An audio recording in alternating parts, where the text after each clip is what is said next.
Hey guys, welcome back to Mo's Game Table. Today we're going to take a look inside Commanders at War, Solitaire Operational Book War Game.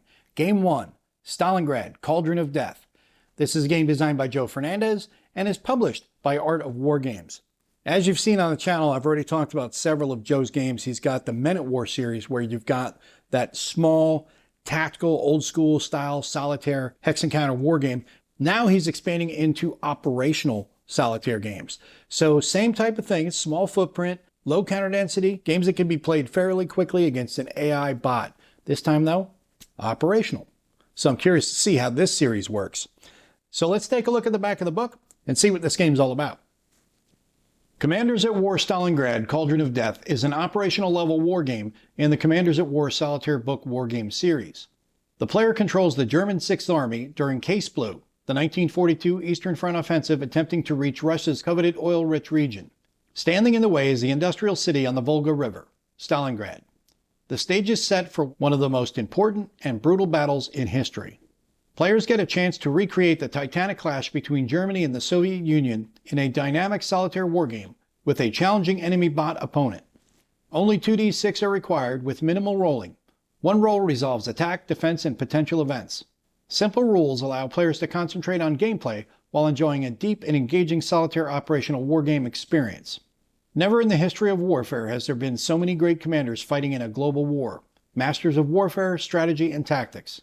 The Commanders at War series gives players a streamlined and quick-playing solitaire wargame to recreate and rewrite history from the perspective of operational level tacticians during the most important battles of World War II. Game features unit scales division. Map is 1 hex equals 10 kilometers. Turns are abstracted, they are weekly. Playtime is 60 to 90 minutes. It is for one player solitaire play. Complexity is medium. Dynamic enemy bot system. Player sets up units freely west of the Don. Command orders allows for use of limited specific actions at any time. Comprehensive play aid with quick references. Easy to follow bot play aid. Game components, you get 8 by 11 inch maps, planning map, 140 counters and markers, 1 player aid, 1 bot playing aid, and a 9-page rulebook. It does not include the 2d6, which you supply yourself. So let's take a look through the book and get a closer look at how the game works. This is a 40-page full-color book. On page 1, we get the table of contents listing out all the different sections and their associated page numbers. We get our introduction, explaining about the battle and about the game. Of our game components, the map. The map depicts an area around Stalingrad that contains all the hex areas required to conduct general gameplay, including movement and combat of player and enemy units. Each hex represents approximately 10 kilometers.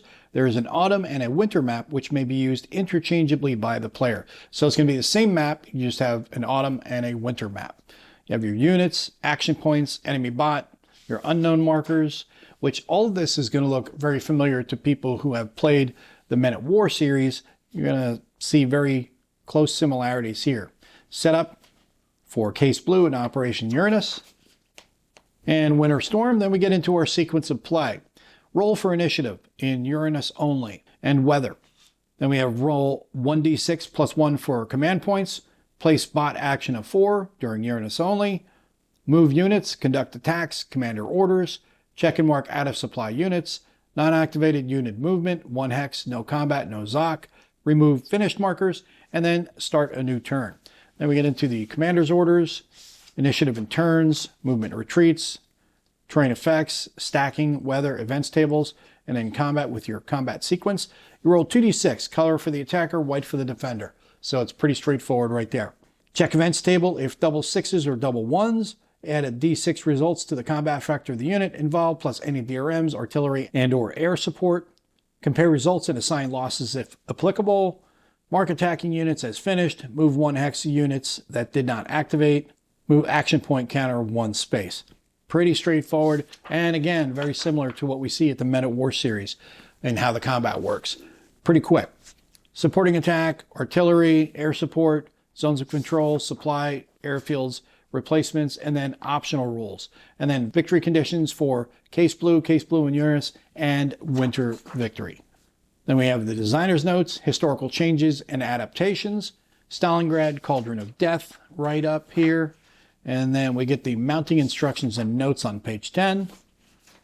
11 and 12 are blank. That's odd. Then we have our counter sheet here, which if you want to cut it out and use it to mount your sheet or to scan it and mount your sheet, you can do that. But best thing to do is download them from BGG or the Facebook group. More blank pages. Then we have sequence of play, Soviet losses, Axis losses, commander orders with your track here, action point track, active bot point track, your events table, terrain effects chart, weather track, replacements, movement allowance, Operation Uranus, initiative roll, air support, artillery support, and then turn track for Case Blue, as well as Uranus. Then we have the autumn map, and get that same sheet here, as well as the winter map.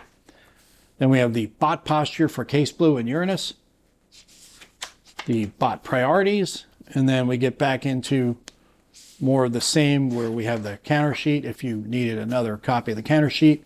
If you ruined the other one, you have a backup here, and then the same for these sheets, as well as the bot posture, the maps.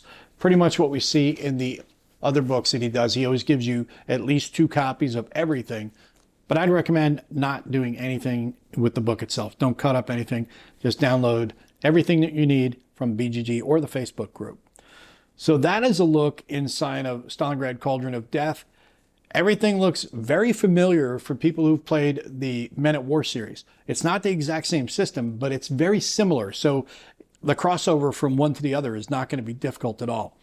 And it's operational solitaire. It's really quick playing, hour and a half. You can just knock out a quick game of this. And it sounds pretty neat when it comes down to having the option to play Case Blue or Uranus, as well as Winter Victory. You have that in there. So not sure how they're going to be different until I play them, but it's great to see these little compact books give you a lot of good gameplay in a small package.